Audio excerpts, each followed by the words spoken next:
지난주 1장 14절까지 함께 나눴고요. 12절부터 다시 한번 정리하면서 이어서 하도록 하겠습니다. 1장 12절입니다. 제자들이 감람원이라 하는 산으로부터 예루살렘에 돌아오니 이 산은 예루살렘에서 가까워 안식일에 가기 알맞은 길이라. 들어가 그들이 유하는 다락방으로 올라가니 베드로, 요한, 야고보, 안드레, 빌립, 도마, 바돌로메, 마테와 및 알페오의 아들 야고보, 셀루신 시몬, 야고보의 아들 유다가 다 거기 있어 여자들과 예수의 어머니 마리아와 예수의 아우들과 더불어 마음을 같이하여 오로지 기도에 힘쓰더라. 도저히 하나가 될 수 없는 이들이 마음을 같이하여 기도할 수 있던 이유는 오직 하나님께서 보내신 바 예수 그리스도를 통하여서 이들이 말씀을 듣고 약속의 말씀을 붙잡고 부활의 소망을 보았기 때문입니다. 그래서 결국 교회의 하나됨은 사람의 슬로건이나 교회의 표에 있는 것이 아니라 교회의 하나됨은 오직 그리스도이신 말씀의 능력입니다. 그래서 말씀 앞에 붙들린 바 되어서 부활의 능력을 사는 것인데, 조금 더 자세히 살펴보기를 원하는데요. 마가복음 3장 31절입니다.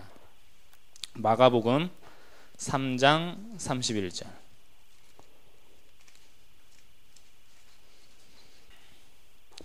(31절부터) (35절까지) 한번 같이 읽어보겠습니다. 시작. 그때 예수의 어머니와 동생들이 와서 밖에 서서 사람을 보내어 예수를 부르니 무리가 예수를 둘러 앉았다가 여짜오되 보소서 당신의 어머니와 동생들과 누이들이 밖에서 찾나이다. 대답하시되 누가 내 어머니이며 동생들이냐. 둘러앉은 자들을 보시며 이르시되 내 어머니와 내 동생들을 보라. 누구든지 하나님의 뜻대로 행하는 자가 내 형제요 자매요 어머니이니라.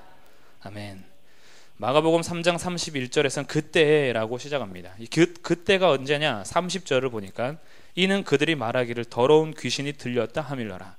사람들이 말하기를, 특히 바리새인들이나 유대 지도자들은 예수님께서 귀신을 쫓아내는 능력을 보면서 그가 미쳤다라고 평가하면서 조롱합니다.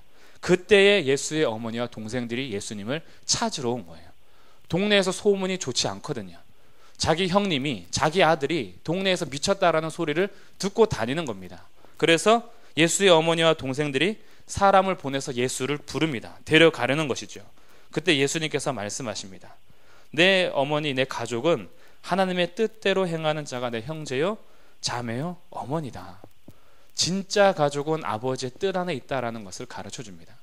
결국 예수님의 어머니 마리아는 잉태 때부터 천사를 통하여서 날짜가 구원자여 예수라는 것을 들었고, 그리고 그가 곧 가는 길이 구원의 길이라는 것을 알며 예수님이 메시아임을 태중에 있었을 때부터 알았던 어머니 마리아도 예수님의 소문이 좋지 않자 어머니로서 찾아러 가는 거죠. 그리고 동생들은 형님이 갑자기 나이 30 정도 되더니 선지자 역할하고 메시아 역할하고 하는 것을 보면서 마음이 불편합니다.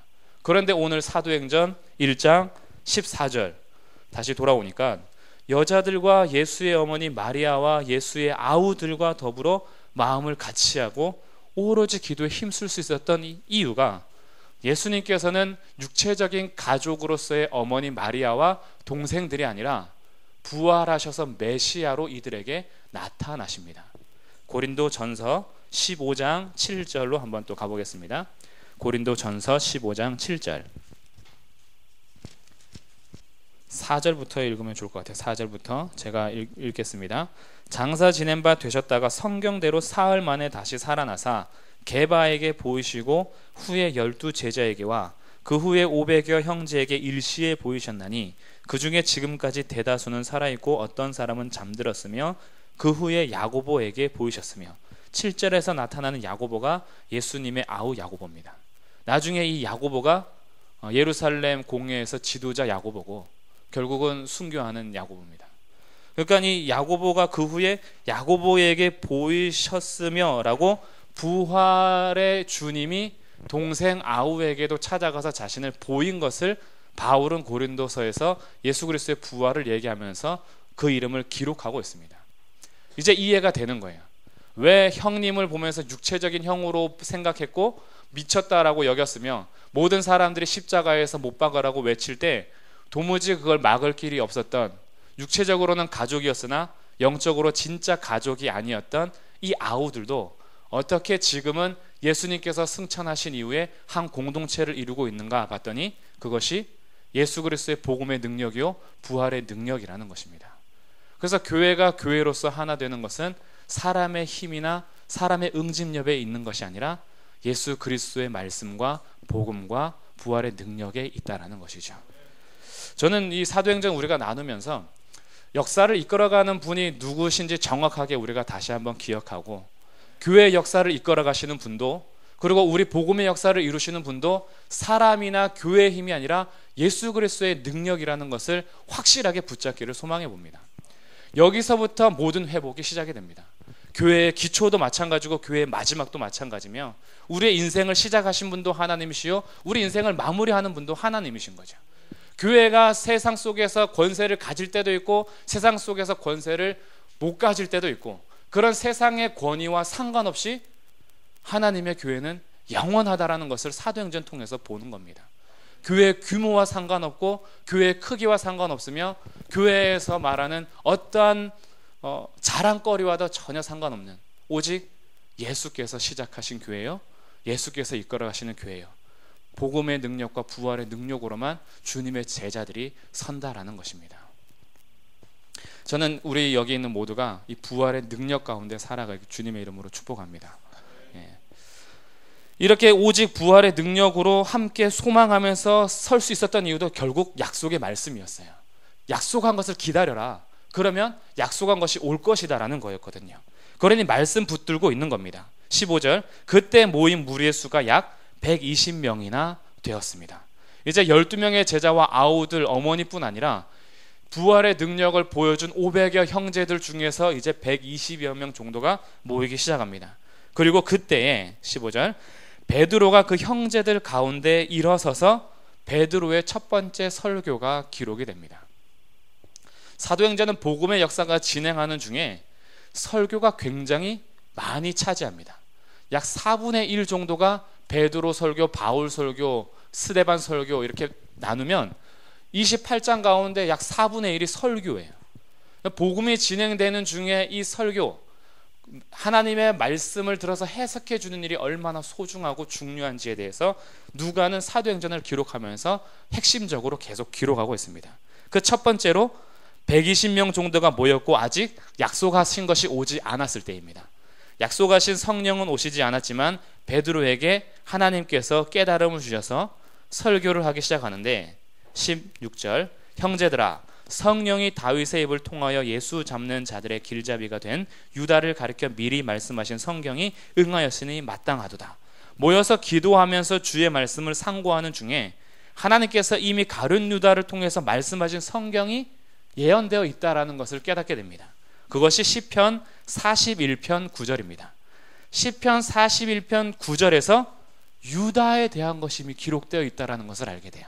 한번 가서 확인하고 올까요? 지난 학기에는 그 창세기서부터 신명기까지 5권 하느라고 막 넘어갔어요, 뒤에는.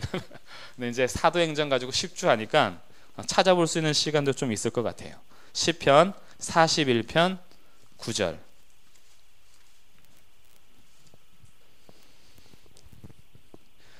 내가 신뢰하여 내 떡을 나눠 먹던 나의 가까운 친구도 나를 대적하여 그의 발꿈치를 들었나이다.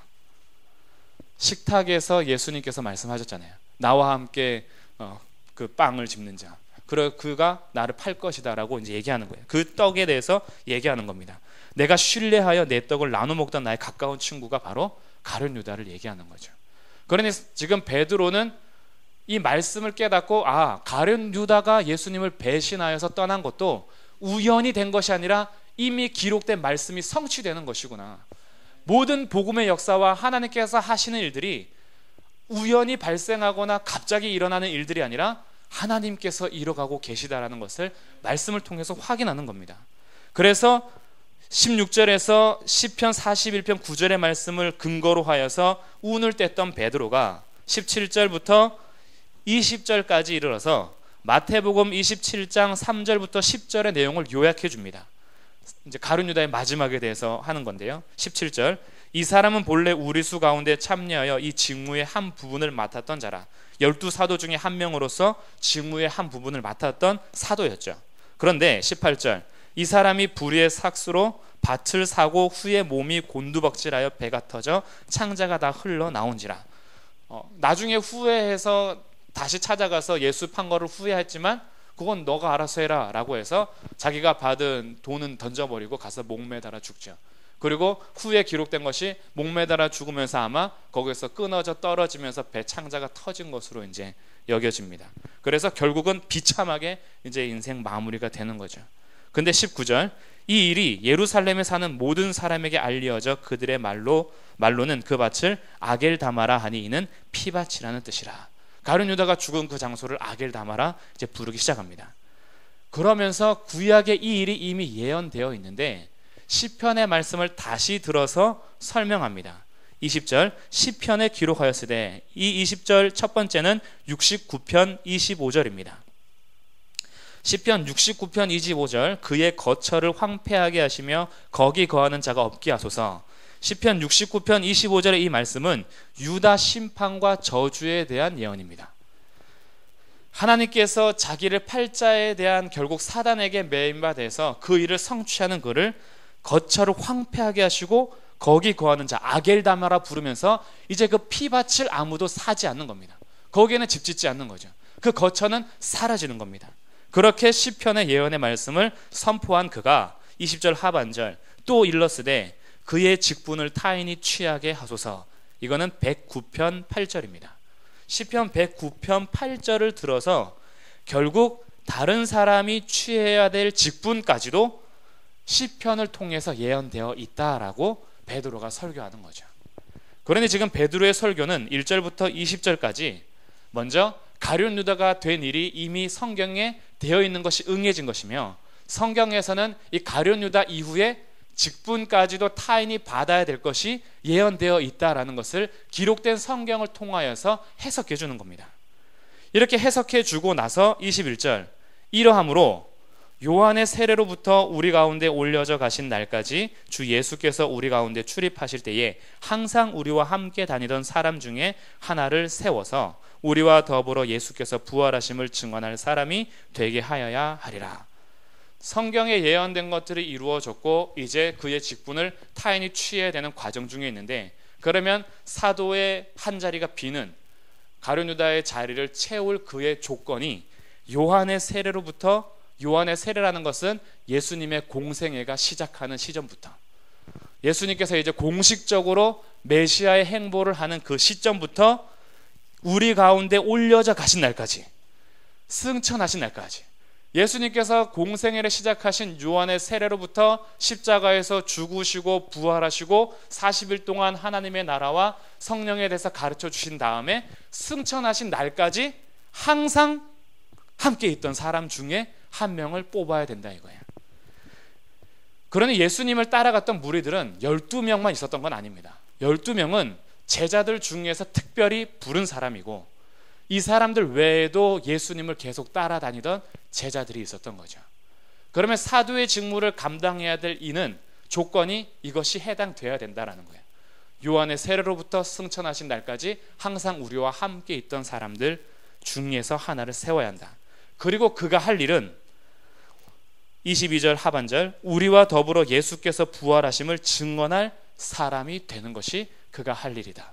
사도의 직무는 결국 예수 그리스도의 부활하심을 증언한다라는 거죠. 이 직무를 감당할 사람이 필요했던 겁니다. 12명을 세워서 우리가 왕좌의 자리를 차지하는 것이 목적이 아니라 예수 그리스도의 부활하심을 전하는 증인으로서 이 사역을 감당해야 될 특별한 사도를 뽑아야 된다라는 것이죠. 여기에는 참 놀라운 의미들이 있습니다. 그 의미를 먼저 살펴보기 전에, 그러면 하나님께서 지금 베드로의 입술을 통해서 우리에게 말씀해 주시는 것들이 있어요.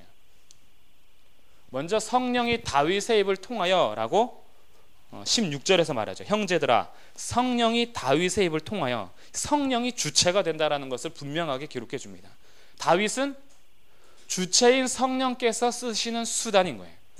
주체이신 성령께서 다윗의 입을 통해서 말씀하신 겁니다. 여전히 여기에서 역사를 끌어가는 분은 사람이 아니라 하나님의 영이요, 그리고 하나님의 영은 예수께서 보내시는 자이기 때문에 오직 통치하시는 분이 예수 그리스도라는 것을 분명하게 해주는 거예요. 그래서 시편의 기록도 다윗이 자기의 생각과 주관에 따라서 기록한 것이 아니라 주체이신 성령께서 다윗의 입을 통해서 기록하게 하신 거죠. 모든 창세기서부터 요한계시록까지 39명에서 40명의 저자가 있지만 그들을 주장하신 주체는 성령 하나님이시라는 겁니다. 그래서 모든 성경은 하나님의 감동으로 된 것입니다. 그래서 우리는 이 성경을 사람의 말로 받는 것이 아니라 하나님의 말씀으로 받는 거죠. 사람들이 자기의 철학과 똑똑한 지성을 가지고 기록한 것이 아니에요. 성령께서 주차가 되셔서 모세의 입을 통하여, 다윗의 입을 통하여, 예레미야 입을 통하여, 이사야의 입을 통하여서 기록하게 하신 하나님의 말씀이라는 겁니다. 그래서 우리에게는 성경이 얼마나 중요한지 몰라요. 하나님의 말씀인 성경의 권위가 많이 사라지고 있습니다. 하나님의 말씀인 성경의 권위보다 요즘에는 자꾸 꿈이나 환상, 직통 계시를 하는 사람들이 많아요. 오히려 그게 신령하다라고 여겨집니다. 우리들이 특히 동양 한국인들이 종교성이 뛰어납니다. 한국에는 어떤 종교가 들어와도 부응할 수 있어요. 왜냐하면 우리 민족성 자체가 아무것도 모르는 물 떠다 놓고도 섬기던 우리 민족인데요. 물이 뭐라고, 그리고 물도 없으면은 산속에서 이름 모를 천지신명님께 예배하는 민족이 우리의 민족성이거든요. 그들에게 딱 들어와서 야, 우리가 섬겨야 될 분이 이분이야 라고 가르쳐주면 습득하는 종교성이 있어요. 그러다 보니까 기독교 복음도 변질될 우려가 참 많이 있습니다. 이 안에서 신령하다고 여겨지는 것들에 대해서 우리들이 자꾸 성경을 벗어나서 성경의 권위를, 절대 권위를 두지 않으면, 기도 많이 하는 사람, 하루에 7시간씩 기도하고 새벽 기도를 한 번도 빠지지 않으며, 그리고 항상 하나님과 교통하는 거룩한 삶을 사는 것처럼 보이는 그의 언어가 성경의 권위와 동일해질 때가 많습니다. 기도하는 중에 하나님께서 내게 말씀하셨어, 말해주는 거죠. 근데 그것이 성경을 통해서 이렇게 해석해 주는 것이 아니라 직통 계시예요. 하나님께서 말씀하신 거예요. 이런 위험한 것이 참 많이 있습니다. 한국의 선교단체들 중에도 이런 것들이 많이 있는데, 하나님께서는 기록된 성경을 통해서 말씀하시지 직통 계시는 끝났습니다. 여기에 대해서 절대 마음을 뺏기거나 혼란스러워하지 않으셔도 돼요. 하나님께서 사도들과 선지자들을 통해서 하신 일들은 성경 에베소서에서 나중에 나옵니다. 그쳤어요. 이제는 그 터 위에 교회를 세우시고 기록된 말씀을 통해서 하나님께서 일을 하십니다. 꿈이나 환상이나 계시들을 주시지 않으세요. 다윗도 선지자로서 섰지만 그럼에도 불구하고 성령이 주체돼서 수단이 되어 성경을 기록하게 했고, 성경을 통해서 하나님의 말씀을 듣는 것이지 다윗의 신령함이 드러나는 것이 아닙니다. 다윗도 똑같은 죄인이라는 것을 사무엘하 11장에서 정확하게 보여주잖아요. 밧세바 사건을 통해서. 다윗이 신령하거나 거룩한 게 아니다. 이와 더불어서 우리가 오늘 3장도 살펴보겠지만, 3장에서 안진뱅이를 일으킨 다음에 사람들이 베드로와 요한에게 주목하니까 베드로와 요한이 하는 얘기가 있죠. 한번 볼까요? 3장 12절. 베드로가 이것을 보고 백성에게 말하되, 이스라엘 사람들아, 이 일을 왜 놀랍게 여기느냐? 우리 개인의 권능과 경건으로 이 사람을 걷게 한 것처럼 왜 우리를 주목하느냐? 사도들은 오히려 자기네가 주목받을 때 두려워했어요. 바울과 바나바도 자기들을 제우스 신과 헤르메스 신으로 섬길 때 두려워하면서 제발 이러지 말라고 막았잖아요. 이것은 우리 개인의 능력이 아니라는 거예요. 내가 기도 하루 7시간씩 했기 때문에 이런 능력이 나타나는 게 아니고, 내가 금식 기도를 많이 하기 때문에 이런 능력이 나에게서 나오는 게 아니다. 개인의 경건과 개인의 능력에서 이런 것들이 절대 나오지 않는다. 이런 일들을 하지 말라고 우리를 보낸 거고, 복음을 신 예수 그리스도께서 온전히 이루어 가심을 선포하는 게 자신들이 할 일인데, 사람들은 능력을 행하는 사람들과 표적과 기사가 일어나는 곳에 마음을 많이 빼앗기고 미혹이 됩니다. 그러다 보니 성경을 우리가 바르게 붙들지 않으면 미혹을 당할 수밖에 없어요. 이상하죠? 마지막 때가 되면은 될 수 있으면 믿는 자들도 미혹한다 그래요. 저는 이렇게 생각했었어요. 믿는 자들이 어떻게 미혹을 당하냐? 절대 미혹을 당하지 않는다. 믿는 자들인데, 믿는 자들이 미혹 당할 수가 없잖아요. 성경을 믿고 있는데. 근데 왜 예수님께서는 될 수 있으면 믿는 자들도 미혹하게 할 것이라고 그렇게 말씀해 주셨을까? 마지막 때가 됐을 때. 요즘 들어와서 그게 무슨 의미인지 알겠어요. 신천지나 하나님의 교회 아니면 완전 기독교가 아닌 교황이나 이런 데서 얘기를 하면 우리들은 거부합니다. 그런데 한국에서 인정받는 교회와 목사님들이 얘기하면 다 긍정을 해요. 그렇죠? 말씀과 상관없는 사역을 해도, 말씀과 상관없는 말을 전해도 그분들은 유명하니까 신뢰할 수 있죠. 우리의 신뢰의 바탕이 말씀에 있는 것이 아니라 사람의 개인의 경건의 능력에 있다는 것을 요즘 많이 보게 됩니다. 그래서 괜히 기도 많이 하는 분에게 가서 기도 받기를 원해요. 예수님께서는 그런 거를 이제 오히려 사도행전 통해서 앞으로 계속 드러나게 될 것이지만, 성경 사도 베드로도 그렇고 바울도 그렇고 설교할 때 항상 무슨 얘기를 하냐면 자기가 직접 받았거나 깨달았거나 직통계시를 받은 걸로 얘기하는 게 아니라 기록된 말씀을 들어서 설교합니다. 하나님께서 이미 우리에게 주신 성경을 통해서 말하는 거예요. 진짜 사도들도 그렇게 했는데 오늘날은 이 진짜 사도도 아닌데 자기네가 사도라 그러면서 이런 일을 행하는 경우가 많이 있습니다. 대한민국에 예수님 많은 거 알죠? 대한민국에 약 30몇 명의 예수님이 계십니다. 네. 대한민국에 사도도 있어요. 스스로 자기를 사도라 하는 사람이 있습니다. 네. 어느 순간부터 우리 안에 성경의 절대 권위가 사라지고 있습니다. 어느 순간부터 나타나는 현상과 표적을 따르고 있어요. 기록된 말씀을 통해서 우리가 하나님의 뜻을 찾기보다 뭔가 기도했을 때 응답이 확 일어나고 안진뱅이가 일어나며 봉사가 눈뜨고 귀머거리가 열리고 이런 것들 쫓아다니면서 말씀과 표적의 권위를 동일하게 두고 있습니다. 여기서부터 우리가 미혹되는 거예요. 철저하게 오늘 2장부터 약 4장까지 우리가 살펴볼 건데 여기에서 정확하게 나오는 것이 있습니다. 그런 것이 아니라 기록된 말씀을 통해서 역사하신다라는 거예요. 그래서 말씀을 떠나서 베드로도 사역을 행하지 않았어요. 표적을 행한 다음에 표적에 대한 분명한 몰리는 주목의 현상에서는 구약 성경을 통해서 예수 그리스도를 증거합니다.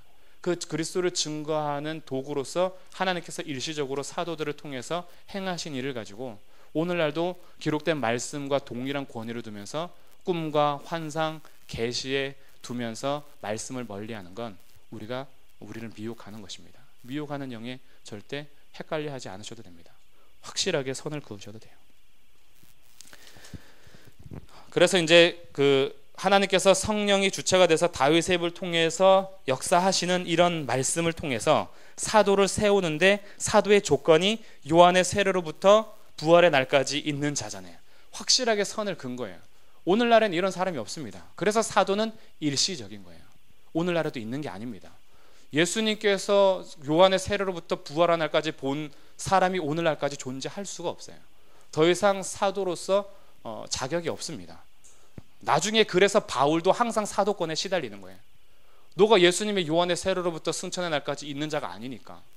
그래서 사도 바울도 스스로 사도권을 변호할 때 복음이 변질될 우려 때문에 하면서 내가 직접적으로 감람원에서 부활의 주님을 보지 못했지만 담의 세계에서 부활의 주님을 본 것이 계속 설교와 근거가 되는 거예요. 그리고 내가 다른 유대인의 사도는 아닐지라도 이방인의 사도는 된다라고 하면서 자기를 스스로 12사도와는 동일하다고 여기진 않습니다. 스스로 만삭되지 못한 나에게도 예수님께서 충성되이 여겨 세우셨다라고 얘기하지, 바울은 자기의 권위를 주장하기 위해서 사도권을 변호한 게 아니에요. 사도권을 계속 시비 거는 그 거짓 교사들의 목적은 바울의 사도권을 부정하면서 그가 전한 복음을 아니라고 얘기하고 싶어서 자꾸 시비 거는 거예요. 그럼 바울이 끝까지 사도권을 변호해야 했던 이유는 자기의 사도권이 부정되면 그동안 교회를 세우면서 복음을 전한 복음 자체가 사라지기 때문에, 그래서 끝까지 변호하는 것이지 자기의 위치나 권위 때문에 한 것이 아닙니다. 철저하게 예수 그리스도의 중심에서 그들이 자기가 맡은 바 사역을 감당하는 거죠. 그래서 오늘 조건이 중요해요. 21절 사도의 조건은 이제 더 이상 만족하는 자가 없고요. 그 증인으로 세워서 해야 될 것은 예수의 부활하심을 증언하는 겁니다. 그래서 이제 23절 두 사람을 세우죠. 하나는 별명이 바사바다라고도 하고 유수도라고도 해요. 근데 이름은 요셉입니다. 이 요셉이란 사람과 한 명은 마띠아를 무리 중에서 이제 뽑습니다. 그리고 그들이 기도합니다. 무 사람의 마음을 아시는 주여, 이 두 사람 중에 누가 주님께 택하신 바 되어 봉사와 및 사도의 직무를 대신할 자인지 보이시옵소서. 이 부분이 중요합니다. 12사도 중에 나머지 한 명을 사람이 뽑지 않고 무사람의 마음을 아시는 주님께서 직접 택하달라고 기도하고 뽑는 것이 제비뽑기예요. 그래서 지금 이 사역을 통해서 우리에게 주시고자 하는 것은 예수님께서 승천하셨지만 12사도를 세우시는 결국 마지막 한 명도 천상에 계신 예수님께서 택하시는 거예요. 사도는 사람이 택하는 것이 아니기 때문에 하나님께 기도하면서 맡기는 겁니다. 그리고 택함이 되는 거예요. 그래서 우리들은 마띠아 선출 이 사건을 통해서 깨달아야 하는 것이 두 가지가 있습니다. 첫 번째는 승천하셨지만 여전히 일하고 계시는 예수님이에요. 승천한 이후에 이 땅의 사역을 그만두신 게 아닙니다. 승천하셔서도 여전히 주가 되시는 예수님께서 직접 자기의 사람, 사도는 말 그대로 하면 보냄받은 자거든요. 예수님으로부터 보냄받은 자가 사도들입니다. 그러니 천상에 계시지만 여전히 예수님께서 보낼 자를 뽑는 겁니다. 직접. 그래서 주님께서 택하신 바 되어 그 직무할 자를 뽑는데 26절 제비 뽑아 마띠아를 얻습니다. 그가 11사도의 수에 들어갑니다. 결국 이 12명이란 수를 통해서 우리가 또 하나 알아야 되는 것은 예수님께서는 결국 빈자리를 채우는 것이 문제가 아니라 12사도를 세우심으로 교회의 기초석을 마련하는 거예요. 마태복음 19장 28절 우리 같이 한번 읽겠습니다. 마태복음 19장 28절. 예수님께서 이 땅에 계실 때 제자들에게 분명히 말씀하셨습니다. 인자가 자기의 영광의 보좌에 앉을 때에 나를 따르는 너희도 12보좌에 앉아 12지파를 심판할 거다. 그러니 12명이 반드시 필요했어요. 그리고 이것을 나중에 요한계시록 21장 12절에서 또 확인할 수 있습니다. 요한계시록 21장 12절. 크고 높은 성곽이 있고 12문이 있는데 문에 12천사가 있고 그 문들 위에 이름을 썼으니 이스라엘 자손 12지파의 이름들이라. 자, 이제 새 예루살렘 교회에 대해서 얘기하면서 새 예루살렘, 하나님께서 보여주는 마지막 천국의 모습 가운데 그 12지파의 이름, 그리고 하나님께서 행하신 일들 가운데 기초석을 깔면서 그런 것들을 보여주는 환상을 요한을 통해서 이제 보여주는 겁니다. 그래서 이 11명의 숫자에서 한 명은 단순히 그냥 숫자를 떼우는 게 목적이 아니라 약속하신 완전한 하나님의 예수 그리스도의 완전한 교회의 모습의 기초석을 주님께서 직접 택하여 다시 세우시는 거예요. 그래서 여전히 천상에서도 사역하시는 예수님께서 주가 되셔서 이 땅 가운데 교회를 완성시켜 주시는 예수님의 모습을 보여주는 것이 마띠아 선출의 의미입니다. 예수님께서 하신다라는 거죠. 이제 더 이상 증인으로서 세우셔서 이제 우리들 가운데 원하시는 것은 예수님께서 교회의 모든 기초석도 마련하셨고 마지막 날 예수님께서 교회를 완성하실 터인데 이제 우리는 주님께서 시작하시고 주님께서 마무리하는 그 사이를 살아가는 주님의 증인으로서 우리가 해야 할 일은 사도들과 선지자들을 통하여 기록된 말씀 성경을 통하여 우리에게 주신 복음을 전하고 변질시키거나 오염되지 않도록 파수할 책임자들이 저희들입니다. 예수님께서 허락하신 복음을 전하는 증인으로서, 그리고 교회의 직분자들은 이 복음이 변질되지 않고 오염되지 않도록 파수할 책임을 가진 사람들이에요. 성전 문지기처럼. 성전 문지기들은 성전에서 문 앞에 버티고 있다가 하나님께 마땅히 예배할 자들이 아는 사람들을 걸러내는 겁니다. 그래서 너희들은 안 된다는 거죠. 그렇게 하면서 교회의 거룩함, 성전의 거룩함을 지켜나가는 사람들이 성전 문지기예요. 오늘날 교회의 직분자들이 이 역할을 감당해야 됩니다. 복음이 변질되진 않는지, 복음이 오염되진 않는지, 이런 것들에 대해서 파수할 책임을 가지고 우리가 주님께서 세우신 교회를 이끌어가고 여기에 우리가 주님 앞에 순종하면서 가야 되는 거죠.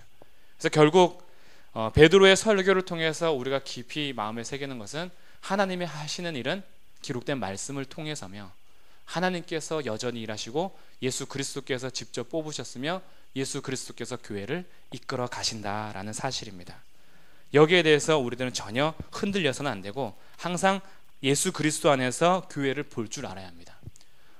다른 것들로 인해서 교회를 평가하거나 다른 것들로 인해서 교회를 판단하는 자들이 아니라 모든 교회는 예수 그리스도를 머리 삼고 주가 되신 예수님 앞에 서야 돼요. 그래서 교회는 사람이 기도하고 작심하고 결단하고 그리고 서원해서 교회 간판을 걸면서 시작하는 것이 교회가 아닙니다. 교회는 예수 그리스도께서 시작하신 것입니다. 그리고 그를 통하여 세워가시는 거예요. 그래서 교회의 주인은 사람이 될 수 없습니다. 오직 예수 그리스도께서 교회의 주가 되십니다. 이것을 항상 인정하셔야 돼요. 어느 순간 보면은 내가 교회에서 자꾸 주인 역할을 하려고 할 때가 있습니다. 나 알아주지 않으면 서운하고 예수님께 모든 영광을 돌려드려야 될 교회에서도 자꾸 계급이 생기고 그리고 하나님 앞에 순종하기보다는 자기 편 만드는 이런 세력들이 자꾸 형성되게 됩니다. 교회의 주인이 누구신지 잊어가는 것이죠. 이렇게 예수님께서 교회의 기초석까지 마련하신 이후에 이제 오순절 날이 이르는데 하나 질문하고 넘어가 볼까요? 제비 뽑아서 뽑았잖아요. 그러면 우리 일꾼의 선출 방법은 제비 뽑기가 신령한 것일까요? 어떻게 생각하세요? 사람이 투표하는 거 좀 그렇다. 제비 뽑아서 하나님께 맡기고 탁 뽑는 게 그게 확실한 거 아니냐? 어떻게 생각하세요? 지금 여기에서 이 제비 뽑아서 맞대를 얻은 건 첫 번째 분명하게 염두에 둬야 될 것은 예수님께서 사도들을 택하시는 자리에 있다라는 걸 알아두셔야 되고요. 구약에서 뽑는 방법으로 제비 뽑는 방법이 여러 곳에서 등장합니다. 그런데 이것을 통해서 제비 뽑기가 하나님의 방법이라고 가르쳐 주는 게 아니에요. 왜냐하면 사도행전 14장에 가면 일꾼들을 선출할 때 사람들로부터 추천을 받아서 뽑습니다. 그리고 디모데 전서 이런 것 통해서도 장로나 집사를 세울 때에도 사람들을 통해서 세워요. 그러니까 지금 이 제비 뽑기는 이것이 하나님의 방법이고 신령한 방법이라고 주시는 게 아니에요. 때로는 이것을 악용할 때가 있습니다. 책임지기 싫을 때, 결정하기 힘들 때 제비 뽑아! 제비 뽑는 거죠. 그럼 제비 뽑으면 자기가 책임질 일이 없어요. 투표하면 자기가 책임져야 됩니다. 나중에 7 집사를 선출할 때에도 자기가 칭찬받는 사람들을 이제 뽑잖아요. 성령과 믿음이 충만하고 칭찬받을 만한 사람 뽑는데 이 칭찬받는 사람을 뽑을 때의 깊은 의미가 뭐냐면 내가 목숨 걸고 책임질 수 있는 사람 뽑으라는 거예요. 그만큼 책임을 부여하고 교회 일꾼들을 세우게 됩니다. 그러니 이런 거 보면서 제비 뽑는 게 하나님의 방법이야 이렇게 결론 내리시면 안 돼요. 그렇게 주시는 게 아닙니다.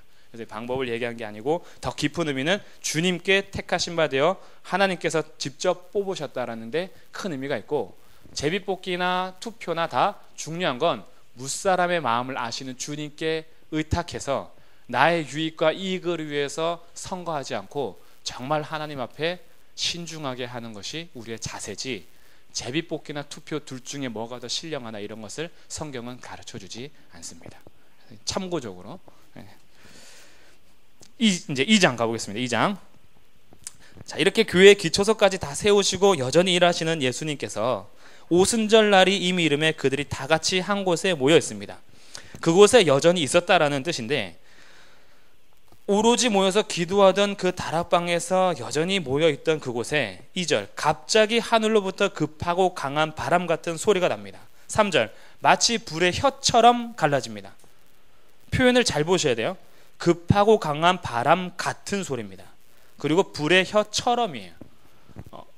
그러게 아니라는 거예요. 긍하고 바람이 아니고 불의 혀가 아닙니다. 기록할 수 있는 방법이 그게 최선이었어요. 이것을 어떻게 기록할 방법이 없는데 그나마 급하고 강한 바람 같은 소리였고 불의 혀처럼 갈라지는 것들이 보인 겁니다. 성령께서 그렇게 임하셨다라는 건데 성령께서 오순절날 임하실 때 사람들의 청각과 시각을 통해서 확인할 수 있도록 하신 거예요. 듣게 하셨습니다. 보게 하셨어요. 성령께서 임하시는 것들이 어떻게 임하냐면 3절 하반절 그들에게 보여 각 사람 위에 하나씩 임하여 있더니 이 신비한 장면입니다. 한 사람 한 사람 위에 임하여 있는 것을 보는 거예요. 성령을 볼 수 없습니다. 영을 우리가 어디서부터 어디로 가는지도 알지 못하고 눈으로 하나님의 영을 볼 수 있는 게 아닌데 임하는 장면이 보인 거예요. 각 사람에게 임하여 있는 것입니다. 신비한 장면이죠. 이것이 지금 예수님께서 약속하신 성령이 오시는 사건의 기록입니다. 그래서 누가는 2장 1절부터 13절까지 오순절 사건의 성령 강림을 그대로 설명해 줍니다. 그리고 14절부터 41절까지 두 번째 단락에서 베드로가 이 사건에 대해서 설교해 주는 것을 기록합니다. 마지막 42절부터 47절까지는 예루살렘 교회에 미친 영향에 대해서 설명해 주는 것이 2장의 구조입니다. 그래서 1장부터 13절까지는 그대로를 기술한 거예요. 성령이 어떻게 임했고 어떤 일이 일어났는지 사건을 그대로 얘기해 주고, 이 사건에 대한 베드로의 설교, 그 이후에 예루살렘 교회에 미쳤던 영향을 그대로 보여주고 있는 것이 2장의 구조와 사건입니다. 그래서 오순절날 성령께서 강림하셨다라는 초점을 어디에 두셔야 되냐면, 성령님께 두기보다 약속하신 바 보내셨다라는 예수님께 초점을 두셔야 돼요. 성령께 강조점 있는 것도 사실이긴 합니다. 근데 성령께서 성령을 단독적으로 사역을 하지 않습니다. 성령님께서는 단독적으로 마음대로 생각하지 않으세요. 성령께서는 예수님께서 말한 범위 안에서 사역하십니다. 나중에 이제 나와요. 예수님께서 요한복음 16장에서 이렇게 말씀하십니다. 요한복음 16장 13절.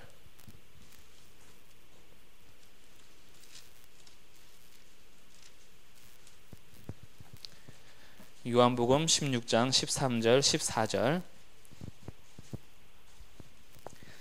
그러나 진리의 성령이 오시면 그가 너희를 모든 진리 가운데로 인도하시리니 그가 스스로 말하지 않고. 나오죠. 성령께서는 스스로 말하지 않으십니다. 예수님께서는 이렇게 말씀하시는데 여전히 자기들이 직접 받았다라고 말하는 건 진짜 아닌 거죠. 오직 들은 것을 말하며 장래일을 너희에게 알리십니다. 기록된 말씀을 통해서 예수님께 받은 말씀들만 통하여 말씀을 해주십니다. 그래서 14절, 그가 내 영광을 나타냅니다. 성령께서는 영광을 받지 않으세요. 예수님께서도 스스로 영광을 취하시지 않습니다. 모든 영광을 아버지께 돌립니다. 그렇게 내 것을 가지고 너희에게 알릴 것이다. 예수님께서 약속하신 성령이 오시면 이렇게 하겠다라고 예수님께서 이미 말씀하셨죠. 그 약속한 성령이 임하는 거예요. 오순절날에. 오순절날 여기 여전히 주님의 말씀을 붙들고 있는 그들에게 급하고 강한 바람 같은 소리가 하늘에서부터 갑자기 들렸습니다. 그리고 마치 불의 혀가 갈라지는 것처럼 그들에게 보였는데, 교회 공동체 한꺼번에 확 임한 게 아니라 각 사람 가운데 임했어요. 굉장히 중요합니다. 각 사람 가운데 임하셔서 이제부터 하신 일이 뭐냐? 예수님께서는 성령을 보내셔서 한 사람 한 사람을 주님의 성전 삼으셨다라는 거예요. 한 명 한 명이 교회 되게 하셨습니다. 그리고 그 성도들의 교회로 부르신 예수님께서 여전히 이끌어가면서 교회 공동체 안에서 주가 되시는 예수님께서 교회 공동체를 이끌어 가시는 거예요. 그래서 우리들은 모여 있을 때에도 교회지만 흩어져 있을 때도 교회입니다. 하나님께서 우리 성령에게 한 사람 한 사람에게 주시는 거예요. 그렇게 각 사람이 하나씩 임하여 있더니 나타난 현상 4절, 그들이 다 성령의 충만함을 받고 성령이 말하게 하심을 따라 다른 언어들로 말하기를 시작합니다. 성령이 임하여 있는 거 눈에 보이는 거고 들렸습니다. 근데 이제 성령 충만한 가운데에 성령의 말하게 하심을 따라서 다른 언어들이 나오기 시작하는 거예요. 여기에 대해서 다른 언어가 뭔가, 그리고 이들이 무슨 말을 했는가 추측할 이유가 없어요. 뒤에 그대로 나옵니다. 이들이 무슨 말을 했고 어떤 언어를 썼는지, 그리고 그들이 어떻게 했는지에 대해서 뒤에 5절부터 이제 설명이 들어갑니다. 결국 이들이 성령의 충만함을 받고 했던 말은 신비한 언어가 아니라 위대한 말들을 선언하는데, 5절, 그때에 경건한 유대인들이 천하 각국으로부터 와서 예루살렘에 머물러 있습니다. 왜냐하면 오순절이었기 때문에 디아스포라 유대인들, 흩어져 있던 유대인들이 절기를 지키러 예루살렘에 온 거예요. 이들은 유대 전승을 잘 지키는 사람이었기 때문에 경건한 자들이라고 불렀습니다. 경건한 자들인 이 유대인들이 천하 각국에서부터 예루살렘에 머물러 있는데 이 소리가 났어요. 급하고 강한 바람 같은 소리가 슉 들린 이후에 뭔지 모르겠는데 성령의 말하게 하심을 따라서 다른 언어들이 지금 쏟아지고 있다는 소리를 듣고, 6절, 이 소리가 나며 큰 무리가 모여 각각 자기의 방언으로 제자들이 말하는 것을 듣고 소동합니다. 각 천하 각국에 흩어져 있던 유대인들이 왔는데 다들 자기네 나라의 언어를 듣고 있는 거예요. 그래서 소동합니다. 소동했다라는 헬라어는 깜짝 놀라며 흥분했다라는 거예요. 이게 무슨 일이야? 라고 깜짝 놀라며 흥분한 상태를 얘기해 주는 것을 오늘 소동하다라고 번역한 거예요. 그러면서 7절 다 놀라 신기하게 여겨 이르되 보라 이 말하는 사람들이 다 갈릴리 사람이 아니냐. 이 갈릴리 사람이 아니라는 것은 약간 비하하는 말인데 갈릴리 사람들이 사투리를 썼기 때문에 시골 촌뜨기로 여겼습니다. 그래서 항상 무시받잖아요. 야, 나사렛에 있어서 무슨 선한 것이 나냐. 갈릴리거든요. 그리고 두 번째, 이 갈릴리 사람들은 대부분이 그 어부에다가 교육을 잘 못 받았기 때문에 뛰어난 언어 구사력이 없어요. 그래서 무식한 자들로 여겨졌습니다. 사투리 쓰죠, 무식하죠. 시골 촌뜨기에다가 공부도 별로 못했어. 무식하게 여겨요. 그렇게 갈릴리 출신을 폄하하는 지금 말입니다. 비하하는 거예요. 야, 이 사람들이 다 갈릴리 사람이 아니냐. 그런데 우리가 어떻게 이런 말을 듣고 있지라고 놀라는 거예요. 도대체 무슨 말을 했길래? 11절 무슨 말을 했는지 결론부터 한번 보겠습니다. 그레데인과 아라비아인들이야 우리가 다 우리의 각 언어로 하나님의 큰 일을 말함을 듣는도다. 나오죠. 각각 성령의 말하게 하심을 따라 다른 방언으로 한 얘기는 하나님의 큰 일입니다. 자, 여기 보세요. 앞에 이제 그 9절부터 9절 우리는 바데인, 메데인, 엘라민, 메소포타미아, 유대, 갑바도기아, 본도, 아시아, 부르기아, 밤빌리아, 애굽, 구레네, 리비아, 로마로부터 온 나그네, 유대인과 유대교, 그레데인, 아라비아인들 소개합니다. 각국에서부터 온 사람들 소개해요. 근데 뭐 글로 아무리 봐야 모르니까 그림으로 보는 거죠. 여기가 이제 예루살렘인데 각국에서 다 온 겁니다. 바데, 메데, 엘람, 아라비아, 애굽, 리비아, 크레타, 여기 아시아, 부르기아, 밤빌리아, 본도, 갑바도기아 이러면서 지금 여기로 다 흩어져 있던 디아스포라 유대인들이 오순절을 지키기 위해서 여기 모여 있는 거예요. 그런데 이들이 쓰는 언어들이 크게 세 가지만 나눠도 바데, 메데, 엘람, 메소포타미아에서는 세머를 씁니다. 그리고 이쪽 소아시아 지역 지금 터키 여기에서는 당시 공용어가 헬라어예요. 그리고 이쪽 아프리카 애굽이죠. 이집트 이쪽에서는 라틴어를 씁니다. 이거는 크게 봤을 때 언어예요. 세머, 헬라어, 라틴어예요. 그런데 이건 공용어고 이 지역에서 쓰는 공용어. 여기에 각 종족에 따라 언어들이 다 다릅니다. 필리핀에 갔을 때 필리핀의 공용어가 영어이기 때문에 대충 통해도 종족으로 들어가면 필리핀도 영어 못 알아들어요. 자기네 종족 부족 언어가 있거든요. 따갈로그어가 있지만 이 따갈로그어도 언어마다 부족마다 또 달라요. 그러니 공용어가 세머, 헬라어, 라틴어 이것도 대단한데 각 종족에서 이 사람들이 하는 얘기가 있어요. 8절 우리가 우리 각 사람이 난 곳 방언으로 듣게 됩니다. 자신들은 지금 2대 3대 아버지 세대 때 할아버지 세대 때 흩어져 있던 유대인들이 자기네는 여기서 태어났어요. 그래 태어나면서부터 듣던 종족 언어가 있습니다. 근데 예루살렘에 왔어요. 무식한 갈릴리 사람들이에요. 얘네들은 공부도 못했어요. 사투리도 써요. 근데 얘네들이 자기네가 태어난 나라 방언으로 지금 얘기하는데 술술 얘기하는데 하나님의 큰 일을 말하는 것을 듣는 거예요. 그래서 깜짝 놀랐죠. 그래서 여기 사도행전 2장에서 말하는 다른 나라 그러니까 다른 언어 방언은 알아듣지 못하는 언어를 말하는 것이 아닙니다. 분명하게 문장이 구술되는 언어를 말해요. 성령의 충만함을 받고 통제를 받아서 거기에 대해서 하나님의 큰일에 대한 설명을 들을 수 있는 언어입니다. 근데 여기에서 히브리인들이 자기네 공부 좀 했으면 헬라어 쓰고 아니면 아람어나 히브리어를 썼겠죠. 근데 세모도 라틴어로도 여기가 나오는 거예요. 그뿐 아니라 자기 종족의 특유 언어까지도 다 구술하면서 문장을 이루어서 하나님의 큰일을 얘기해줘요. 하나님의 큰일은 뭔가? 이 큰일이라는 것이 메갈레이아인데 메갈레이아의 의미는 이렇습니다. 하나님께서 자기 백성을 구원하실 때 행하신 위엄 있는 역사예요. 단순히 한마디씩 던진 게 아니에요. 십자가, 복음, 능력, 부활 이런 단어 던진 게 아닙니다. 우리도 사랑이란 단어 몇 개 해놓고 나 몇 개 국어한다 이러잖아요. 러브, 사랑. 난 벌써 2개 국어해.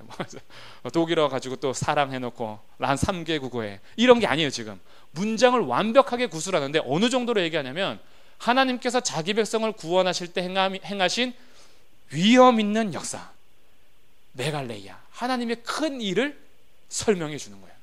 이것을 듣는 겁니다. 하나님께서 어떤 일을 행하셨는지 예수가 누구신지 십자가 복음을 증거할 때에 단순히 단어 한마디 한마디 던진 게 아니라 이들이 알아들을 수 있는 각국의 언어로 하나님의 위대한 역사를 설명해 주고 있었던 거예요. 그러니 깜짝 놀라죠. 그런데 반응이 나타납니다. 12절, 다 놀라며 당황하여 서로 이릅니다. 이 어찌 된 일이냐, 이 무식한 갈릴리 사람들인데. 그러면서 어떤 부류들은 13절, 야, 조롱합니다. 그들이 새 술에 취하였다. 인정하기 싫은 거예요. 얘네들이 지금 정신이 좀 나간 것 같아. 근데 아니죠. 새 술에 취했으면 혀가 꼬부러져야지 위험 있는 역사를 설득력 있게 이렇게 말하지 못합니다. 그냥 조롱하는 거예요. 말 그대로 조롱하는 겁니다.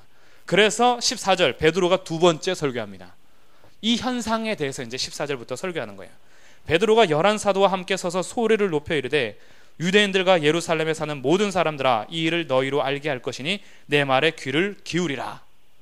분명히 며칠 전까지만 해도 예수님을 3번씩이나 부인했던 베드로인데, 야, 너도 그 당이지? 아니야.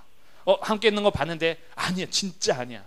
이상하다. 맞는데 내가 말고 귀 자를 때 너가 했던 거 봤는데? 라고 계집애가 말하는데도 막 저주하면서 맹세하죠. 내가 예수님과 함께 있었으면 내 손에 장을 짓는다. 이런 식으로 맹세 저주하면서까지 부인했던 베드로가 지금은 어떻게 됐어요? 다 들어봐라 선포하는 거예요. 내 말에 귀를 기울여라. 15절, 때가 제3시니, 유대인들의 기도 시간이 3시, 6시, 9시인데 3시는 오전 9시입니다. 지금이 아침 9시다. 너희들도 잘 알지만 유대인들은 명절, 그러니까 오순절, 유대인의 명절 때는 아침까지 금식합니다. 아침 금식 이후에 아침 예배 끝나고 나서 식사를 합니다. 그러니 밤새 술 먹은 자리도 아니라는 거예요.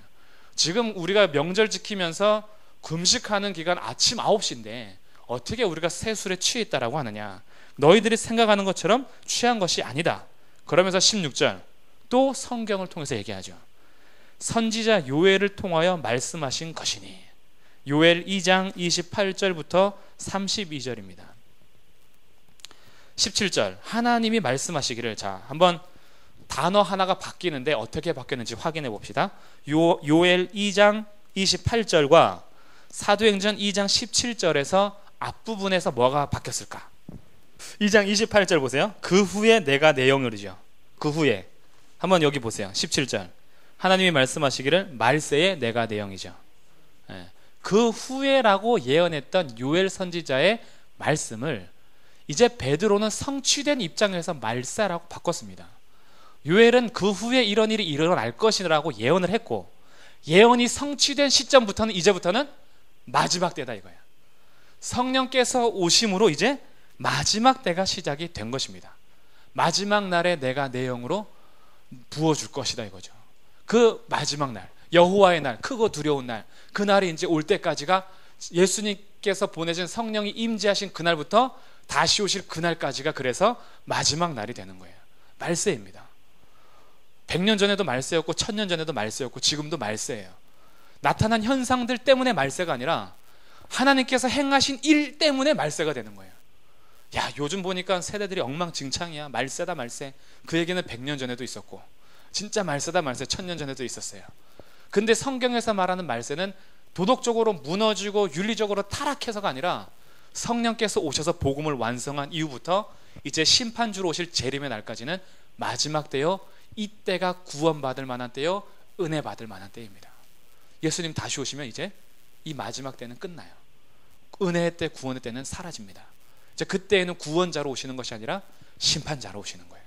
그래서 지금이 복음을 전할 때라는 거예요. 그때 이후에는 이제 기회를 상실하는 겁니다. 지금이 돌아올 때라는 거죠. 그래서 그것을 바꾼 거예요.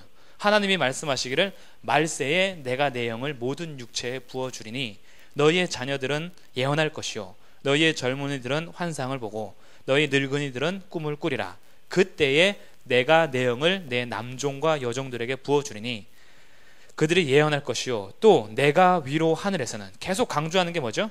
내가 내 영을, 18절 그때 내가 내 영을, 19절 내가 위로 하늘에서는, 주가 되시는 예수님께서 자기가 끌어가시겠다고 계속 강조했던 예언의 말씀을 베드로가 인용해서 지금 설교하고 있는 겁니다. 결국 모든 예언도 복음의 역사도 그리고 성령의 진행하시는 복음의 그 크신 능력도, 하나님의 위대한 일도 주는 예수 그리스도께서 내가 내 영을 통해서 하겠다라는 거예요. 그래서 20절, 주의 크고 영화로운 날이 이르기 전에 해가 변하여 어두워지고 달이 변하여 피가 되리라. 누구든지 주의 이름을 부르는 자는 구원을 받으리라. 마지막 때에 열어놓으신 하나님의 길을 아는 거죠. 그래서 22절, 이스라엘 사람들아 이 말을 들으라. 너희도 아는 바와 같이 하나님께서 나사렛 예수로 큰 권능과 기사와 표적을 너희 가운데 베푸사 너희 앞에서 그를 증언하셨느니라. 22절에서는 누가 증언자가 됐냐면 하나님께서 예수의 증언자가 되셨다라는 거예요. 사도들만 증언이 아니라 지금 하나님께서도 증언하셨다라는 거예요. 뭘로 증언하셨냐면 예수님께서 이 땅에 계실 때 큰 권능과 기사와 표적을 베푸셔서 하나님 보낸 바 받은 예수님이 하나님께서 보내신 자가 맞다라는 것을 증언하셨습니다. 요한으로부터 세례를 받을 때에도 이는 내 사랑하는 아들이라 인정해 주셨어요. 요한을 통해서 보라 하나님의 어린 양이로다 제자들에게 선언해 주셨어요. 십자가 지셔서 돌아가시는 그날까지 마지막에 다 이루었다. 아버지 내 영혼을 아버지 손에 부탁합니다 라고 하면서 복음을 다 이루신 예수님께서 사역의 모든 기간 동안에 기적과 표적을 일으키시면서 인정받는 것은 하나님으로부터 인정받았다라는 거예요. 하나님, 아버지 하나님께서 증언하셨다라는 겁니다. 그래서 부활이 그렇게 강조가 돼요. 계속해서 부활에 대해서 강조하는 건 부활이 곧 하나님으로부터 인정받은 자리이기 때문입니다. 그리고 물론 유대인들은 이 부활을 싫어하고, 이렇게 22절에서 하나님께서 그를 증언하셨고, 23절 그가 하나님께서 정하신 뜻과 미리 아신 대로 내준 바 되었거늘 너희가 법 없는 자들의 손을 빌려 못 박아 죽였으나 하나님의 주권, 하나님의 정하심과 인간의 자유의지가 그리고 인간의 뜻이 충돌 없이 이루어졌다라는 것이 간단한 23절에 기록되어 있어요. 예수님께서는 그 가룟 유다가 팔고 빌라도가 법정에서 불법의 재판을 하고 그리고 로마인들 손에서 십자가에 죽고 이렇게 내어주는 인간의 역사가 있지만 하나님께서 이미 그것도 정하셨고 하나님의 주권 아래 미리 아신 대로 하나님께서 내주셨어요. 하나님께서 그 아들을 내주시지 않으셨다면 빌라도든 로마인이든 아무도 예수님을 못 박아 죽일 수가 없습니다. 하나님께서 내주셨어요. 왜요? 자기 백성을 구원하기 위해서. 그래서 예수라는 이름을 주시고 하나님께서 내주셨어요. 그러면 내주셨기 때문에 로마인들이 못 박아 죽이고 유대인들이 십자가에 못 박으라 하고 빌라도의 법정에서 그렇게 하며 가룟 유다가 파는 모든 일들은 로봇처럼 했느냐? 그렇지 않다라는 거죠. 그들은 자기의 뜻과 자기의 자유의지대로 했어요. 근데 하나님도 여전히 하나님의 주권과 정하신 가운데 일을 진행합니다. 이게 부딪힐 것 같잖아요. 안 부딪히고 신비하게 끌어가는 하나님의 놀라운 지혜를 보게 됩니다. 오늘 점심에 김밥을 드셨잖아요. 커피도 드셨나요? 커피 드신 분도 계시고 안 드신 분도 계시죠. 커피는 드시는 것이 하나님의 정하심일까요? 내 자유의지일까요? 그러면 하나님께서 내가 커피 마시는 걸 몰랐을까요? 우리는 우리의 일을 해요. 근데 이것이 하나님의 손에서 벗어나지 않아요. 충돌되지 않아요. 그런데 성경을 통해서 아는 건 이 모든 우리의 하나하나가 하나님의 손 안에 있다라는 것을 인정하면 부딪히는 게 아니라 하나님의 지혜에 감탄합니다. 그래서 우리의 실수와 실패까지도 하나님의 뜻 안에서 선으로 이루어 가실 수 있는 능력의 하나님이 우리 아버지 하나님인 거죠. 우리가 하나님의 역사를 굽게 하거나 펼 수 없습니다. 하나님께서 이미 다 정하신 바 돼 있고 이 안에서 우리들은 로봇처럼 움직이는 것이 아니라 우리의 뜻과 자유의지대로 행하는데 이것이 하나님이 모르는 게 아니에요. 다 하나님의 손 안에 있습니다. 충돌되지 않은 상태에서 하나님께서 역사를 끌어가세요. 그러니 우리가 주님의 뜻에 순종할 수 있다는 건 아까 찬양했지만 하나님의 은혜 말고는 설명할 길이 없는 거예요. 우리가 어떻게 주님의 뜻을 믿고 따르기로 결정했으며 우리가 어떻게 이 길을 가고 있는지, 이 졸린 시간에 앉아가지고 계속 말씀 듣고 있고 말씀 들으면서 찔리면 회개하고 이렇게 살지 말아야 되겠다라고 하면서 삶의 자리에서 여전히 똑같은 나를 보면 가끔 화도 났다가 절망도 했다가 그래서 주님밖에 없어 다시 또 주님 의지하고 이런 삶을 살아낼 수 있는 게 우리의 의지와 힘이 아니라니까요. 이렇게 우리의 뜻과 의지를 하나님께 맞추어서 걸어갈 수 있는 것을 무엇으로 설명하겠습니까? 하나님의 은혜에 봐야는 설명할 길이 없는 거예요.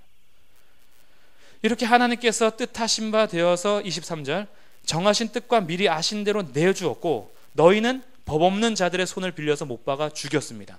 여기서 법 없는 자들은 로마인과 이방인이에요. 율법 없는 자들이라는 뜻이에요. 유대인들은 율법이 있으니까 너희들이 율법대로 행한다고 하면서 율법이 없는 로마인과 이방인에게 넘겨주지 않느냐 이거예요. 그거 자체가 너희들은 이미 아니다 이거죠. 그래서 24절 그런데 하나님께서 그를 사망의 고통에서 풀어 살리셨으니 이는 그가 사망에 매여 있을 수 없었습니다. 하나님께서 그를 살리신 거예요. 그래서 25절 이것을 가리켜 다윗의 또 시를 통해서 예언된 하나님의 말씀 구약 성경을 들어서 설명합니다. 시편 16편 8절에서 10절 내용이에요. 내가 항상 내 앞에 계신 주를 배웠으며 나로 요동하지 않게 하기 위하여 그가 내 우편에 계시도다. 그러므로 내 마음이 기뻐하였고 내 혀도 즐거워하였으며 육체도 희망에 거하리니 이는 내 영혼을 음부에 버리지 아니하시며 주의 거룩한 자로 썩음을 당하지 않게 하실 것이미로다. 주께서 생명의 길을 내게 보이셨으니 주 앞에서 내게 기쁨이 충만하게 하시리로다. 시편 16편 8절에서 10절을 읽어놓고 설교합니다. 29절 형제들아 내가 조상 다윗에 대하여 담대히 말할 수 있다. 다윗은 이미 죽어서 장사되어 그 묘가 지금 오늘까지 있지 않냐. 다윗이 죽은 것은 우리가 뻔히 아는 사실 아니냐. 그런데 30절 그는 선지자다. 하나님이 이미 맹세하셨는데 사무엘하 7장 다윗 언약을 통해서 너의 위를 영원히 하겠다라고 약속하셨고 그 자손 중에서 한 사람을 그 위에 앉게 하리라고 이미 약속하신 것을 알고 다윗이 미리 봤다라는 거예요. 그리고 그리스도의 부활을 말하면서 기록하기를 16편 8절에서 10절에 그가 음부에 버림이 되지 않고 그의 육신이 썩음을 당하지 아니하시리라. 이거는 다윗 자신을 얘기한 게 아니라 그리스도를 미리 보고 얘기했다 이거야. 왜냐하면 다윗은 지금 썩어서 무덤이 있는 거 우리가 알지 않냐 이거죠. 묘가 지금 여기 있지 않느냐. 그러니 이것은 다윗이 자기를 얘기한 게 아니다. 육체로부터 부활을 하는 육체로 썩음을 당하지 않고 음부에 버림이 되지 않는 것은 그리스도의 부활을 말해준 거다. 시편 16편을 그리스도 관점에서 해석해 주는 겁니다. 그래서 32절 이 예수를 하나님이 살리신지라 우리는 이 일에 다 증인이다. 그래서 이제 이 성령의 말하게 하심을 따라서 각국의 언어로 하나님의 위대한 일 역사를 지금 말했잖아요.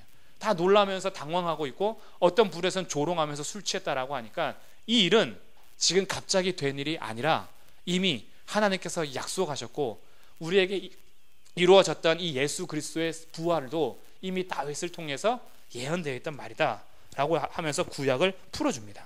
33절 하나님이 오른손으로 예수를 높이심에 그가 약속하신 성령을 아버지께 받아서 너희가 보고 듣는 이것을 부어주셨다. 주 대신 예수께서 부어주셨다 이거예요. 이 일은 우리가 자의적으로 행한 것도 아니고 우리 경건의 능력에서 나오는 것도 아니고 우리가 금식에서 얻은 것이 아니라 우리의 주 되신 예수님 하나님께서 다시 살리신 예수 그리스도께서 약속하신 성령을 부으신 현상이 이 현상이다라고 설교하는 거예요. 그러면서 풀어주는 거죠. 그리고 이것을 또 시편 110편 1절을 통해서 또 얘기합니다. 34절 다윗은 하늘에 올라가지 못하였으나 친히 말하여 이르되 주께서 내 주에게 말씀하시기를 내가 내 원수로 내 발등상이 되게 하기까지 너는 내 우편에 앉아있으라 하셨으니 그런즉 이스라엘 온 집은 확실히 알아라 너희가 십자가에 못 박은 이 예수를 하나님이 주와 그리스도가 되게 하셨느니라. 이러면서 지금 성령 강림에 대한 현상을 놓고 왈가왈부하는 그들에게 예수의 주 되심과 그리스도 되심을 선포하는 겁니다.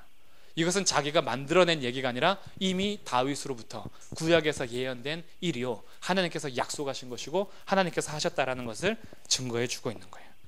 그렇게 해서 말을 하니 37절 그들이 이 말을 듣고 마음에 찔려 베드로와 다른 사도들에게 묻습니다. 형제들아 그럼 이제 우리가 어찌할꼬. 지금 이들은 유대인이라는 것을 염두에 두셔야 됩니다. 유대인들은 어렸을 때부터 성경을 외우는 사람들이에요. 모세오경은 뭐 달달달 외웁니다. 그러면서 구약에 대해서 알고 있는 이들이에요. 그래서 시편의 얘기를 탁탁 던져줘도 금방 이들이 그게 그 뜻이구나라는 걸 알게 됩니다. 그래서 베드로의 설교를 듣고 눈앞에서 성령의 말하게 하심을 따라서 자기들의 언어로 하나님의 메갈레이아 큰 일을 들었잖아요. 그러니 여기에서 이제 안에서부터 그동안 하나님께서 주셨던 말씀을 깨달아 알지 못하던 그들이 진실로 이제 듣게 되는 겁니다. 그리고 나오는 고백이에요. 그러면 이제 우리가 어찌할꼬?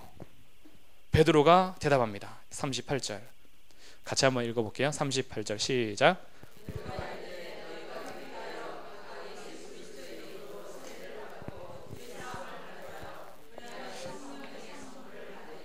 네. 베드로가 말합니다. 너희가 회개하여 각각 예수 그리스도의 이름으로 세례를 받고 죄사함을 받으라. 회개에다가 세례라는 행동을 요구하는 이유는 참 믿음과 돌이킴은 마음의 변화가 아니라 관계의 변화이기 때문입니다.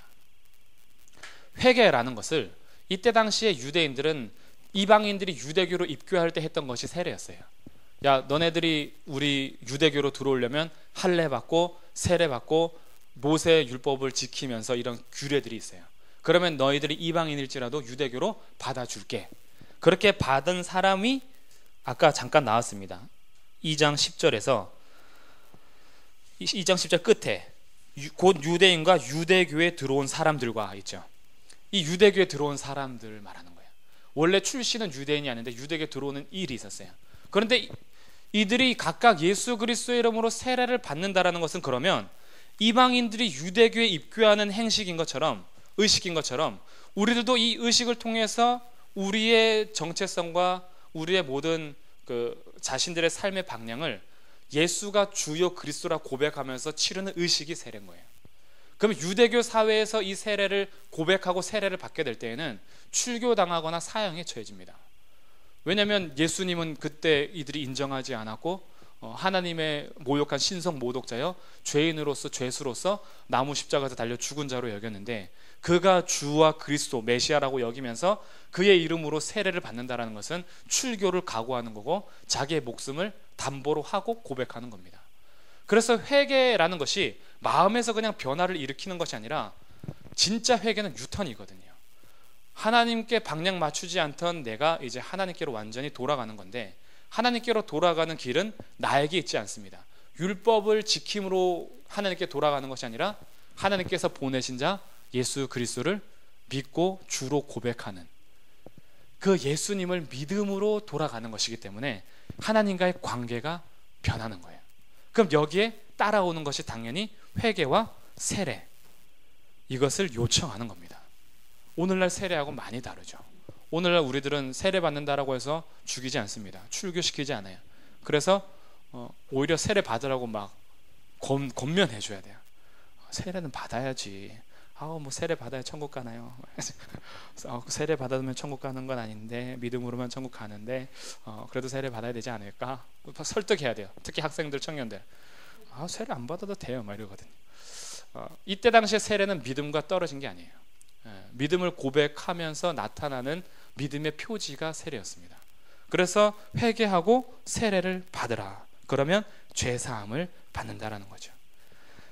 이렇게 하나님께 마음으로만 믿겠습니다 아니라 이제 내 삶이 관계에서 변하는 것이기 때문에 예수님이 진짜 내 삶의 주인이요 그리스도냐 이것이 확인되는 게 회개와 세례였던 거예요. 내 중심적인 그리스도의 복음이 아닌 거죠.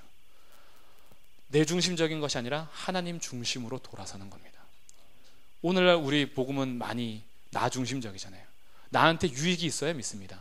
나한테 유익이 없으면 복음을 왜 믿어요? 다른 거 믿죠. 나한테 유익 주는 거, 돈 많이 벌게 해주고 나 집 잘 살게 해주고 우리 출세 잘 되게 해주는 거, 그런 거 찾아다니면서 내 이 땅에서의 좋은 거 누리는 것을 따라가지, 교회에 딱 왔을 때 당신은 이제부터 십자가를 지셔야 합니다. 우리의 앞길은 고난입니다. 하나님께서 오실 그날까지 견디십시오. 그러면 내가 그럼 그 예수님을 왜 믿어요? 안 믿죠. 그리스도의 십자가를 얘기할 수가 없게 만들었어요, 시스템이. 그러니까 외형적으로는 아름다워지는데 십자가 복음은 변질되고 있는 거예요. 챙겨줘야 돼요. 챙겨줘야 돼요. 괜찮아요. 하나님께서 언젠가는 복 주실 거예요. 그것이 우리의 복음이죠. 그래서 복음의 십자가가 사라지고 있는 거죠. 십자가 지고 가는 삶, 우리에게는 선택이 아니라 필수입니다. 이 땅은 예수님을 거부합니다. 이 땅은 십자가의 길을 칭송하지 않아요. 근데 우리는 십자가의 길을 걸어가는 다른 나라 사람입니다. 하늘의 시민권자라는 것은 특권만 누리라는 게 아니에요. 이 땅에서는 미움을 당한다라는 겁니다. 이 땅에서 하나님의 법대로 살라 그러면 고통이 따르거든요. 근데 그 고통을 받기 싫어하고 기도해서 잘 되는 것만 요구하니까 그 요구에 따라서 십자가는 사라지죠.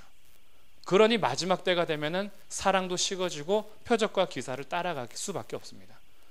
내가 십자가 지고 하는 사람 없는 거죠. 나를 치료해 주셔야지만 은혜지, 치료해 주지 않으면 은혜가 아닌 것처럼 여겨지잖아요. 하나님께서 왜 나에게 치료해 주지 않으실까? 그것이 십자가라면 안고 가야 될 각오가 없는 거죠.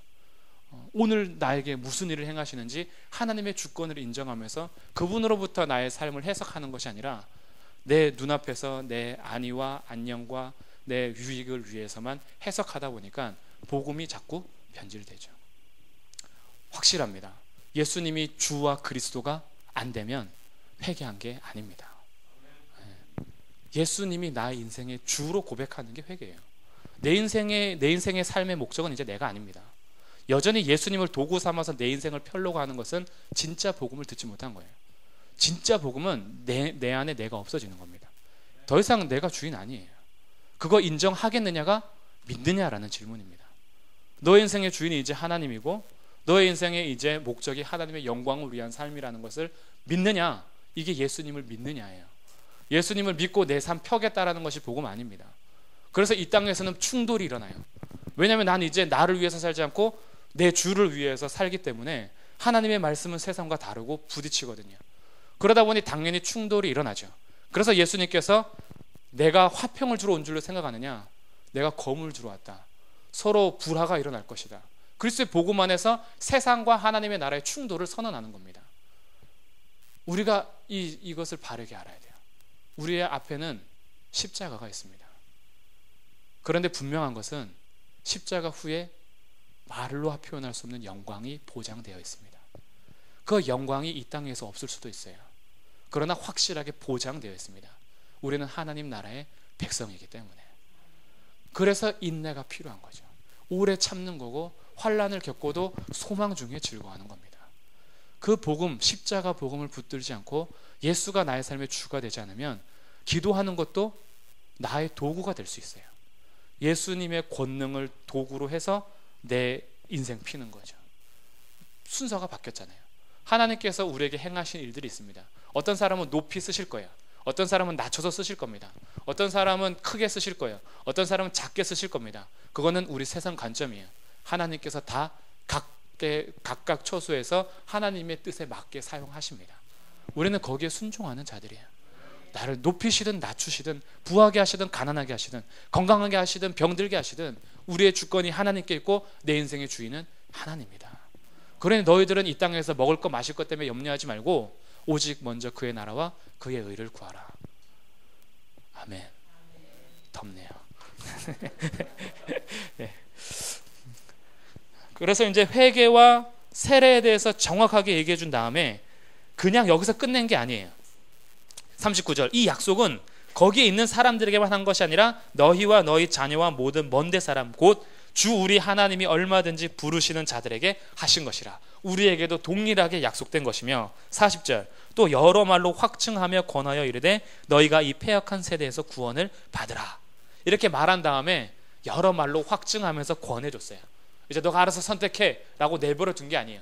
계속해서 설득하고 확증하고 권면합니다. 그리고 이 패역한 세대에서 구원을 받으라.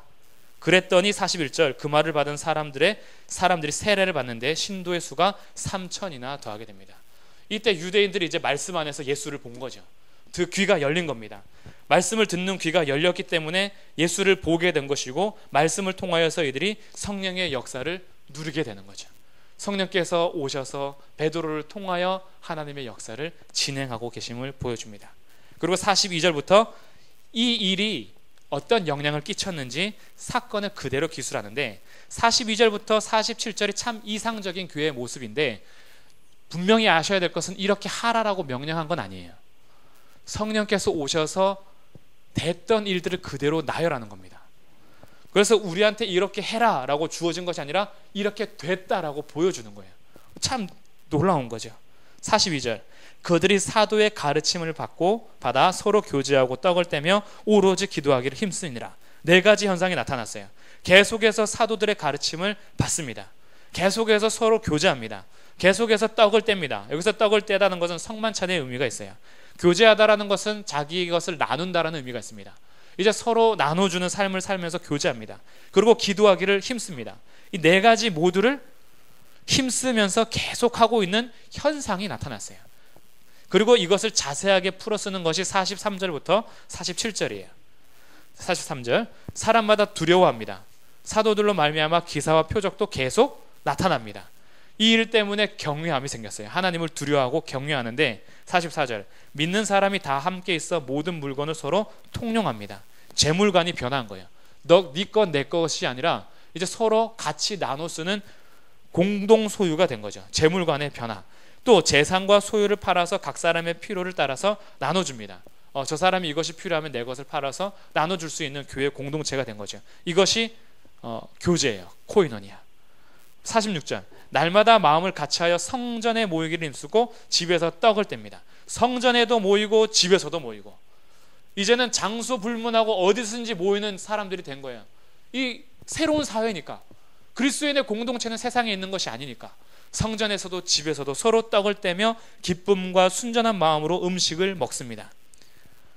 친해지면 밥을 함께 먹죠.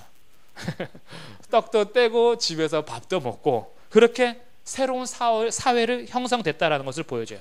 그리고 47절, 하나님을 찬미하고 온 백성에게 칭찬과 호감을 삽니다. 이게 나타난 현상이었어요. 오슬전 성령 강림 이후에 하나님께서 복음의 역사를 교회 공동체에 이루시니까 유대의 공동체 안에 새로운 사회, 예수가 주가 되시는 교회 공동체가 세워진 거예요. 그리고 아직까지는 교회란 말을 쓰지 않고 모인 사람들, 모인 수, 신도의 수라는 이제 말을 씁니다. 교회라는 이름은 조금 있다가 나와요. 이런 공동체를 이루면서 나타나는 현상들을 보여주면서 우리에게 허락하는 하나님의 복음이 우리에게도 이런 일을 이뤄갈 수 있다는 것을 우리는 보게 됩니다. 더 이상 내 것을 내 것이라 하지 않고 서로 필요에 따라서 나눠주고, 성전에 모일 뿐 아니라 집에서도 모이는 이 기쁨이 있는 거예요. 이런 기쁨이 있으십니까? 성전에서 야 수요일 받지, 금요일 받지, 주일 받지, 그만 보자. 집에서까지 모이냐, 지겹다. 혹시 이런 건 아닌지. 집 공개하려면 청소도 해야 되고, 싫다. 밖에서 만나자, 카페 좋은 데서. 우리의 삶이, 성도의 삶이, 그 성도들이 만나는 게 즐겁다라는 것은 내 안에 성령의 복음의 역사가 있는 거예요. 이게 통하지 않고 거부스러워지는 것은 내 안에서 뭔가 문제가 발생하는 거예요. 세상에서 아무리 돈을 많이 줘도 성도의 교제가 더 즐겁지 않는, 이 성도의 교제가 더 즐겁습니다. 사실 세상에서의 교제가 아무리 나한테 유익을 줘도 성도와의 교제와는 차원이 다른 것을 아마 많이 느끼실 거예요. 돈 줘서 그런 게 아니잖아요. 저 사람 만나면 내가 돈을 씁니다. 근데 기뻐요. 왜냐하면 성령의 교통이 서로 있기 때문에.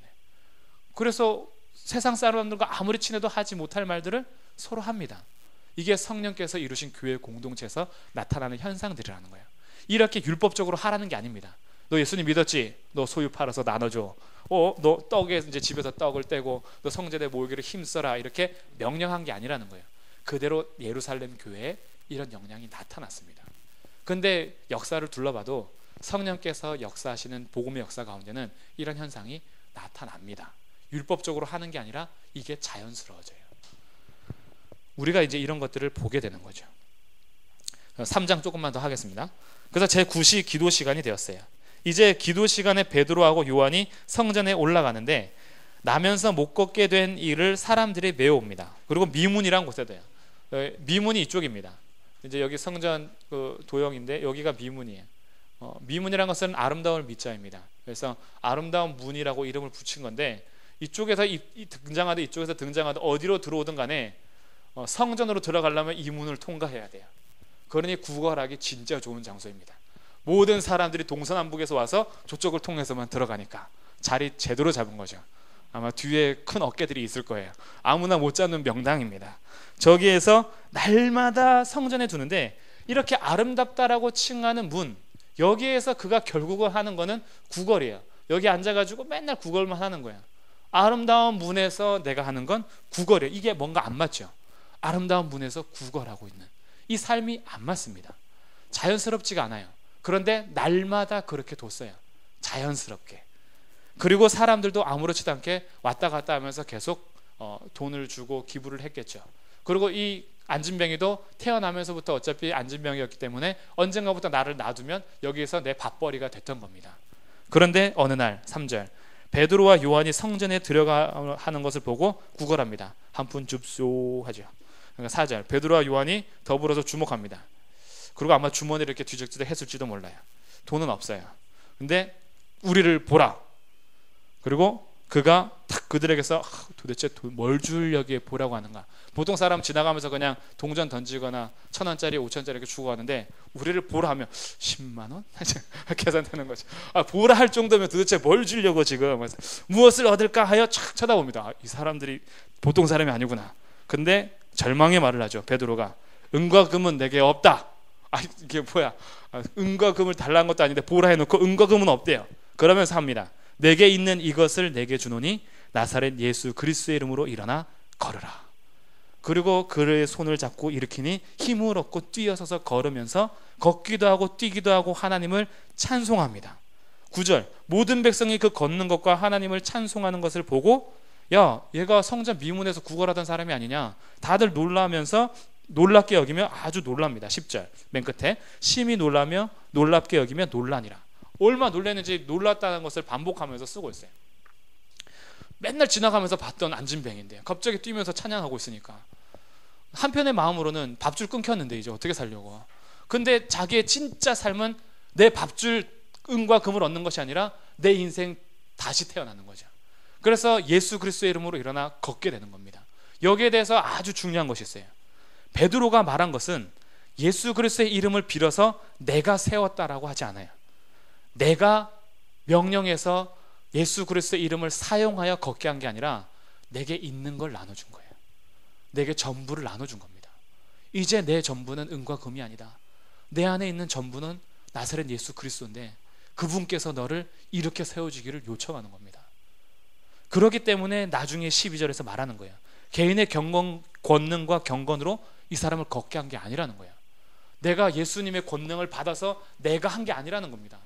내 안에 있는 예수님께서 하신 것이지 왜 나한테 주목하냐 이거예요. 이게 바른 겁니다. 절대 자기한테 주목할 수가 없어요. 그래서 11절, 나은 사람이 베드로와 요한을 붙잡으니 모든 백성이 크게 놀라며 달려나가 솔로몬의 행각이라 불리는 행각에 모입니다. 여기 미문이 있죠. 미문 맞은편에 솔로몬의 행각이 있습니다. 이렇게 줄 설 수 있는 곳이죠. 그래서 여기서 행각에서 갑자기 다 몰려드는 거예요. 베드로하고 요한을 막 붙잡습니다. 놀란 거죠. 그랬더니 12절, 베드로가 이것을 보고 백성에게 말하되 이스라엘 사람들아, 이 일을 왜 놀랍게 여기느냐. 우리가 한 게 아니다. 왜 우리를 주목하느냐. 이 사건 통해서 베드로의 세 번째 설교, 예수 그리스도를 증거합니다. 세 번째 설교는 다음 주에 하도록 하겠습니다. 하나님 은혜 감사합니다. 주님을 믿는다라는 것이 저희들에게 가장 큰 기적입니다.